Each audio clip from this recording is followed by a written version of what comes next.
my nice intro, but just to say it again, my name is Zazi. I'd quickly like to thank Derek Miller for everything he did with myself and the other Civic Fellows, as well as Dr. Carey, who was a great mentor throughout this, and Kira Carney, who was my mentor within my internship. So yes, it is true, I did do an internship with the Isaac Walton League. If you don't know what that group is, they're an environmental conservation group. And more specifically, what I did this summer was focused on water quality issues. So they have a program called Save Our Streams, where they provide free training for any volunteers who want it to learn how to do macroinvertebrate certification. What does that mean? Basically, you learn how to see what the pollution levels are in a stream or a river that could be in your community. And I get to this internship, I learn about this great program, and they tell me, here's this great program, go ahead and promote it, expand it. And I was like, oh, okay, like sounds good. But then I got back to it and I was like, okay, now I have to start. And I thought, I have no idea how to do this. I felt really in over my head, and I just immediately was minimizing myself. And it was at this point that I took myself and I turned to my academic work that I was doing within the Civic Fellowship. And I started reading this book called The Intersectional Environmentalist by Leah Thomas. And in this book, she goes over this very important topic of intersectionality, which, if you don't already know, is the idea that different identities like race or socioeconomic status can intersect and overlap and combine to create different forms of oppression and marginalization for different groups of people.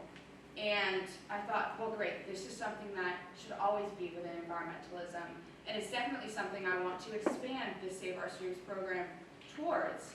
But I still was minimizing myself and saying, well, I'm just an intern. Like, what am I supposed to do?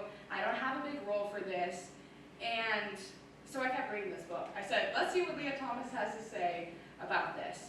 And she started creating this very beautiful and moving narrative about not only herself, but also Robert Bullard, who's the father of environmental justice, and Kimberly Crenshaw, who coined that term intersectionality, and how all these other BIPOC environmentalists had to decide that, you know what, no matter what place I'm in, there's always some change I can make. I said, well, if they think that, I can do that too.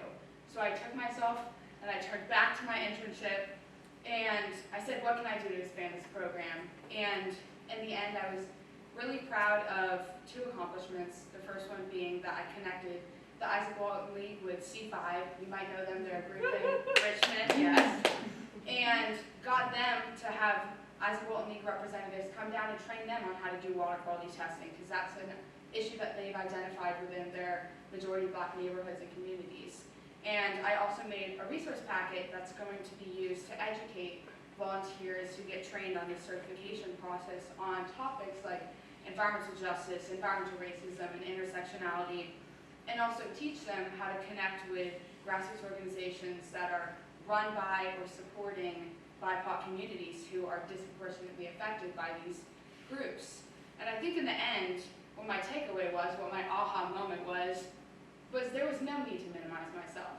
In the end, I just had to uplift myself. And so if I can leave you guys with anything, I hope it's that you can look to your life and find a place where you might be minimizing yourself, and instead figure out how you can uplift yourself. Thank you.